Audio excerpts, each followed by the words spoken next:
Style over substance. It's a phrase that can be associated with a lot of games, especially this generation. Final Fantasy XIII, No More Heroes, Asura's Wrath are just three that instantly spring into my mind. Unfortunately, Scribblenauts Unlimited is another game that you can toss onto that ever-growing pile.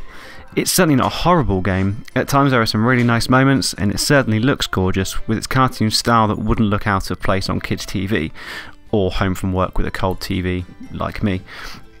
But you find yourself trudging through the game, either solving very easy puzzles or being totally confused by others that require a completely ridiculous answer.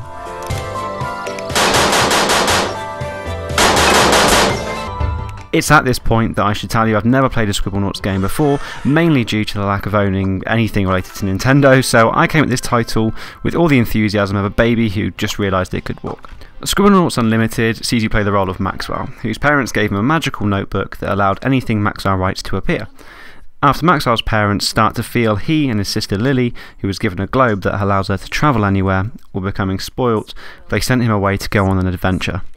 As this adventure was taking place, Maxwell and Lily came across an old man who was hungry, so Maxwell gave him an apple. Unfortunately, he gave him a rotten apple. The old man then placed a spell on Lily that made her start to turn to stone. That's not good. The only way to stop this was for Maxwell to collect starites, and this would make everything right again. Starites are magical objects born out of the happiness of others.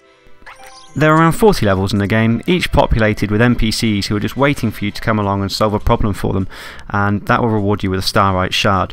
Collect a load of these, and that gives you a starite. Also in each level there's a standalone scenario that sees you complete a number of different objectives, then you'll be given a full starite. The more starites you get, the more levels you unlock. Pretty standard stuff. The main draw of Scribblenauts is that you can use your imagination to solve puzzles. The biggest issue with Unlimited is just it's too easy, and you trudge from level to level collecting all the shards and starites without really having to use your brain. Kids will love it, but for a 26-year-old guy, the initial glee that you get from seeing an object you typed in appear out of nowhere doesn't stay around for long. There just seems to be a total lack of imagination that's been put into the puzzle element. Yes, the number of items that you can make appear, including Nintendo characters, Mario, Luigi, Bowser, Link, Zelda, it's extremely inventive, and it's quite astonishing the kinds of things that you can pull out. A zombie cat, for example, or a musical saw and tractor beams.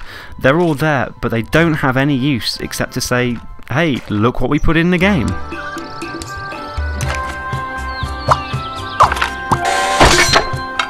For those that feel like they will spend a lot of time with the game, there is a pretty fancy object editor that the developers Fifth Cell likened to a user-friendly version of the tools they use to create in-game objects with.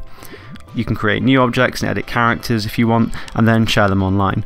I'm useless with things like this, but I've scouted around and there are some really great items out there that the community have created, and it just shows you that if you give your community access to the same kind of tools you do as a developer, then they will keep content coming for that game for a long time to come.